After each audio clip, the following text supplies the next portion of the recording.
नमस्कार, वुमन्स 24 चॅनलमध्ये आपल्या सर्वांचे स्वागत आहे. EPS 95 पेन्शन धारकांचा प्रश्न मार्गी लावण्यासाठी राष्ट्रीय संघर्ष समितीने आता वज्रमूठ आवडली असून देशभरात आंदोलनाची तीव्रता वाढताना दिसत आहे. हम अपना हक मागते, नहीं किसी से भीक मागते अशा घोषणा देत पेन्शनधारकांनी आपल्या हक्कासाठी निकराचा लढा सुरू केला आहे. पेन्शन ही आमच्या म्हातारपणाची शिदोरी असल्याचं सांगत अल्पशा पेन्शनमध्ये उदरनिर्वाह आणि औषधोपचार कसे करायचे असा खडा सवाल त्यांनी उपस्थित केला आहे.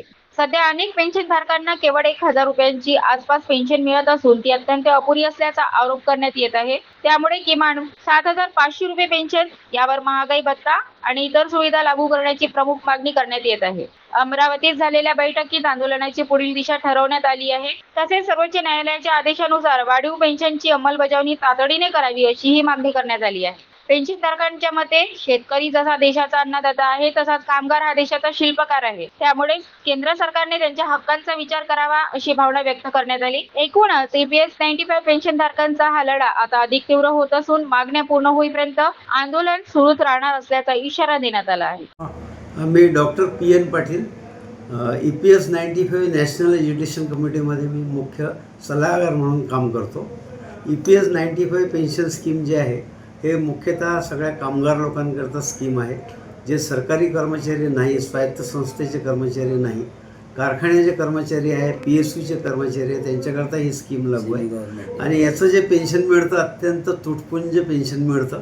साधारण 500 रुपयापासून तर 3,000 3,500पर्यंत आता पेन्शन मिळतं, ज्याच्यामध्ये आजचा जो जीवनयापन जे आहे मनुष्याचं, 2 माणसाचं, 2 जीवांचं हे होऊ शकत नाही. तर आमच्या ज्या मागण्या आहेत राष्ट्रीय संघर्ष समिती म्हणजे NSC, याच्या 4 प्रमुख मागण्या आहेत. एक पहिली मागणी जी आहे की मिनिमम पेन्शन, प्रत्येकाला कमीत कमी पेन्शन जे आहे ते 7,500 रुपये पेन्शन आणि त्याच्यावरती महागाई भत्ता देण्यात यावा. दुसरी जी मागणी आहे की हायर पेन्शनची एक तरतूद आहे, म्हणजे उच्च पेन्शनची एक तरतूद आहे. ती तरतूद ज्या लोकांना जे लोक पात्र असतील त्यासाठी त्यांना माननीय सुप्रीम कोर्टच्या आदेशाप्रमाणे त्यांनी जे आदेश दिले आहे त्याप्रमाणे त्यांना ते बिनाशर्त देण्यात यावं. तिसरं जे आहे की 2 जीवांना जे काय मेडिकल आहे ती त्यांना फ्री मेडिकल फॅसिलिटी जी आहे ती मिळावी, अशा ह्या आमच्या प्रमुख मागण्या आहेत. आणि या मागण्यांसाठी गेल्या 10 वर्षापासून राष्ट्रीय संघर्ष समिती खेड्यापासून तर दिल्लीपर्यंत हे सगळं आंदोलनं करत आहे, भेटीगाठी घेत आहेत, निवेदनं देत आहे. अशाच नवनवीन अपडेट्स करता बघत राहा वुमन्स 24 चॅनल. तोपर्यंत धन्यवाद.